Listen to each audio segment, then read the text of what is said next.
इथं घेतलेलं आहे मिक्सरचं भांडं. मिक्सरच्या भांड्यामध्ये आपण घेतलेलं आहे आलं, लसूण आणि मिरची. आता इथं मस्त असं वाटण तयार करून घ्यायचं आहे. त्यासाठी इथे घातलेले आहेत कोवळी कोथिंबिरीची देठे. तर कोथिंबिरीची देठं कोवळी असताना टाकून न देता आपण कुठल्याही चटणीसाठी किंवा इथं आपण कुठलाही पदार्थ करत असतो ना, त्यावेळेस पेस्ट बनवतो त्यामध्ये टाकली तरी काहीच हरकत नाही. इथं एक जुडी कोथिंबीर स्वच्छ निवडून आणि धुवून घेतलेली आहे आणि हिला बारीक चिरून घेतलेलं आहे. कोथिंबीर घ्यायची, धुवायची आणि नंतर तिला चिरायची. कारण यातले जीवनसत्व निघून जातात, म्हणून अगोदर धुवायची आणि नंतर चिरायची. इथं बारीक चिरून घेतलेली कोथिंबीर आहे. याच्यातले देठं तर मी पूर्ण काढलेले आहेत, कारण देठंही फार कवळी होती, पण मी या पेस्टमध्येच घातलेले आहे. आता इथं घातलं मी थोडंसं लाल तिखट, हळद, चवीपुरतं मीठ आणि इथं घालते मी पांढरे तीळ. तर इथं आपण जगातली सगळ्यांच्या आवडीची आणि सर्वात सोपी, झटपट तयार होणारी कोथिंबिरीची एक रेसिपी पाहतोय. म्हणजेच एकदम सोपी आणि साधी, थोड्याशा वेगळ्या पद्धतीनं पाणी न वापरता कोथिंबिरीचा एक कुरकुरीत असा पदार्थ पाहतोय. त्यामुळे व्हिडिओ स्किप करू नका, व्हिडिओ शेवटपर्यंत नक्की बघा. आपण जे सुरुवातीला वाटण तयार करण्यासाठी साहित्य घेतलं होतं ते पूर्ण मिक्सरमधून फिरवून घेतलं आणि त्याची पेस्ट तयार केली. ती पेस्ट आता या कोथिंबीरमध्ये घातली. कोथिंबीरमध्ये घालून झाल्यानंतर सगळे मसाले घातले होते ना कोथिंबीरमध्ये, ते सगळे मसाले आणि घातलेली पेस्ट या कोथिंबीरमध्ये मिक्स करून घ्यायची. आता कोथिंबीर धुवून घेतलेली असल्यामुळे थोडीशी ओलसर आहे. आता यामध्ये घातलं चवीपुरतं मीठ. मीठ थोडंसं बेताणी घालायचं, कारण आपण वाटणामध्ये सुद्धा थोडंसं मीठ घातलं होतं. आता यामध्ये घालते मी एक पळी इथं तांदळाचं पीठ घातलेलं आहे. तर तुमच्याकडं जर कळत नसेल कशाने पीठ घालायचं, तर मी इथं भाजीची एक पळी इथं तांदळाचं पीठ घातलेलं आहे. इथे एक मोठी वाटी भरून हरभऱ्याचं पीठ घातलेलं आहे आणि यामध्ये 1-2 चमचे रवा सुद्धा घातलेला आहे. तर आपण पाणी न घालता हे सगळे पीठं कोथिंबीरमध्ये मिक्स करून घ्यायचे आहेत. तर बघू शकता तुम्ही कोथिंबीरीचं जे पाणी आहे आणि आपण धुतल्यानंतरही त्यामध्ये थोडंसं पाणी राहिलं होतं, त्याच पाण्यामध्ये मस्त असं त्या कोथिंबीरीच्या पाण्यामध्येच मी पिठं सगळे मिक्स करून घेते. तर यामध्ये आणखीन एक पीठ ॲड करायचं राहिलेलं आहे. इथं मी अगोदर घातलेले सगळे पिठं मिक्स करते. नंतर यामध्ये आणखी एक सिक्रेट पीठ म्हटलं तरी चालेल, तर ते ॲड केलेलं आहे बघू शकता. तर आपण यामध्ये अर्धी वाटी ज्वारीचं पीठ ॲड केलेलं आहे. पिठं जर तुम्हाला पाहिजे असतील तर लगेच याची डिस्क्रिप्शन बॉक्स चेक करा, तिथं मी डिटेलमध्ये तुम्हाला साहित्य आणि प्रमाण सांगितलेलं आहे. तर अजूनसुद्धा आपण इथं एकही थेंब पाणी न वापरता इथं कोथिंबीरमध्ये सगळे पिठं मिक्स करून घेतलेली आहेत. तर हा जो कुरकुरीत पदार्थ आहे तो घरामध्ये सगळ्यांना आवडणार आहे. पण आता हल्ली ना हा कार्यक्रमामध्ये सुद्धा हल्ली ताटाची शोभा वाढवण्यासाठी बनवले जातात आणि हा कुरकुरीत बनतो ना, त्यामुळे याला फार डिमांड असतं. तर इकडे बघू शकता, ज्या भांड्यामध्ये आपण वाटण तयार करून घेतलं होतं ना, त्याच भांड्यामध्ये 1-2 ते 3 चमचे पाणी घातलं आणि थोडंसं पाणी घालून या पिठामध्ये व्यवस्थित असं हे पीठ मळून घेतलं. पाणी वापरायचंच नाही असं नाही, पण अगदी थोडंसं पाणी मी इथं वापरलेलं आहे. जवळजवळ 2 ते 3 चमचेच पाणी मला इथं लागलेलं आहे. बघू शकता, एक 10 मिनिटासाठी याला झाकण ठेवून दिलेलं आहे. झाकण ठेवून दिलं आणि 10 मिनिटं पीठ भिजवून घेतलं. आता इथं जे ताट घेतलेलं आहे त्या ताटाला व्यवस्थित असं तेल लावून घेऊया.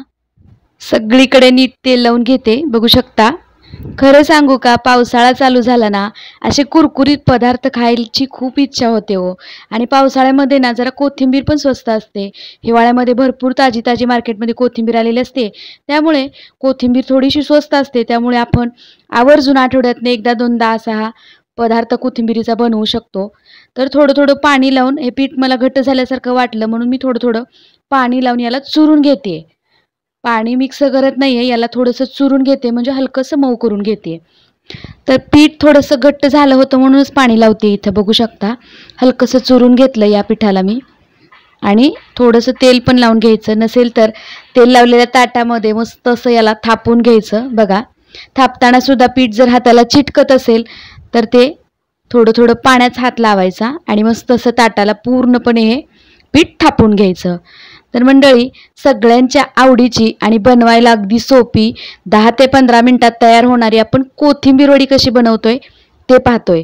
खरं सांगू का मंडळी, कोथिंबीर वडी बनवण्याच्या असंख्य पद्धती आहेत, पण ह्या पद्धतीने जर तुम्ही कोथिंबीर वडी बनवली ना, तर कोथिंबीर वडी तेलकट सुद्धा होणार नाही आणि अगदी कुरकुरीत होते. तर इथे आपण सगळ्या ताटाला हे मळून घेतलेलं पीठ जे आहे ते थापून घेतलं ताटामध्ये आणि वरून थोडेसे याला तीळ लावून घेतले. बघा, कारण कोथिंबीर वडी खाताना ना दाताखाली तीळ आले ना खूप मस्त लागतात आणि दिसायला आपली कोथिंबीर वडी अगदी सुरेख होते. कुठेतरी आपल्याला बाहेर फिरायला जायचं आहे, फिरायला जाताना सुद्धा अशा पद्धतीनं कोथिंबीर वडी करू शकता तुम्ही. तर इथे आपण गॅसवरती पातेल्यामध्ये पाणी उकळत ठेवलं होतं. आता ज्या ताटामध्ये पीठ थापलं ते ताट आपण पातेल्यावरती ठेवलं आणि त्यावरती झाकण ठेवून आपण 15 मिनटं याला मस्त असं वाफवून घ्यायचं. तर बघा 15 मिनिटांनी इथे आपली कोथिंबीर वडी वाफवलेली आहे. तर इथे बघू शकता आपण जे ताटाला पीठ लावून घेतलं होतं कोथिंबीर वडीचं ते पीठ सगळं वाफवलेलं आहे.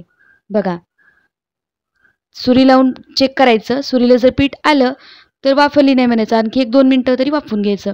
तर इथे मी या पिठाला चांगलं थंड करून घेतलेलं आहे, कारण थंड झाल्याशिवाय या पिठाच्या वड्या पाडायच्या नाहीत. कारण सांगते, जर गरम तुम्ही असताना वड्या पाडायला गेलात ना तर आपल्या वड्या पडणार नाहीत, तर हे पीठ अर्ध तुटून निघेल. त्यामुळे थंड झाल्यावरती याच्या पूर्ण कडा रिकाम्या झाल्या आणि बघू शकता मस्त अशा इथं कोथिंबीर वडीचं हे जे बॅटर आहे ते वाफवलेलं आहे.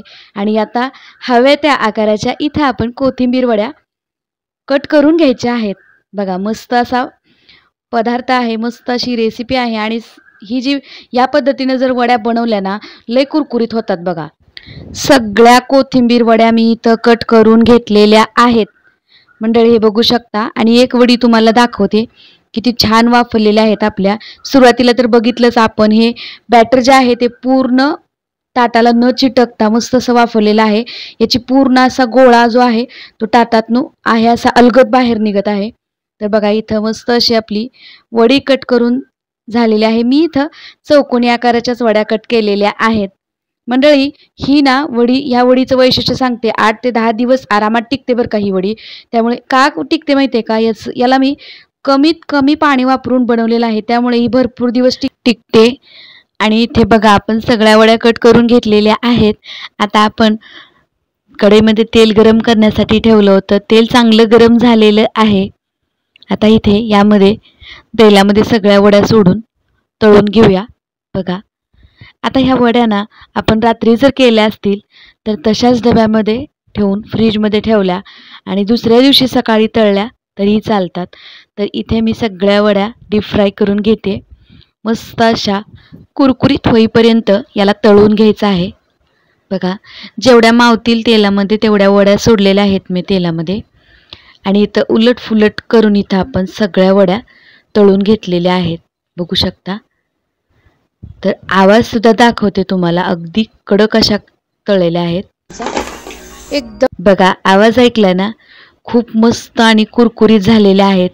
नक्कीच तुम्ही या वड्या ट्राय करू शकता आणि याच पद्धतीनं केल्यात ना नक्कीच अगदी कुरकुरीत होणार आहेत. बघा तर इथे मी सगळ्या वड्या तळून घेणार आहे. तर एक बॅच तळून झाली, तर सगळ्या वड्या मी तळून घेतलेल्या आहेत. बघा किती मस्त दिसत आहेत, सुरेख झालेल्या आहेत आणि वरून लावलेले तीळ जे आहेत ते खूप सुंदर दिसत आहेत वड्या आणि अगदी कुरकुरीतसुद्धा झालेल्या आहेत, बघू शकता. आतून एक दाखवते तुम्हाला आणि कमीत कमी तेलकट होतात बघा या वड्या. हे बघा मस्त वरून कुरकुरीत आणि आतून खुसखुशीत अशा या कोथिंबीर वड्या तयार झालेल्या आहेत. रेसिपी कशी वाटली कमेंट करून नक्की सांगायचं आहे मला. यंदाच्या पावसाळ्यात नक्की ट्राय करा अशी कोथिंबीर वडी. आणि चला पुन्हा भेटूया अशाच एका छानशा साध्या सोप्या कुरकुरीत रेसिपीसोबत. तोपर्यंत मस्त खावा आणि मजेत राहावा. व्हिडिओ पाहिल्याबद्दल धन्यवाद.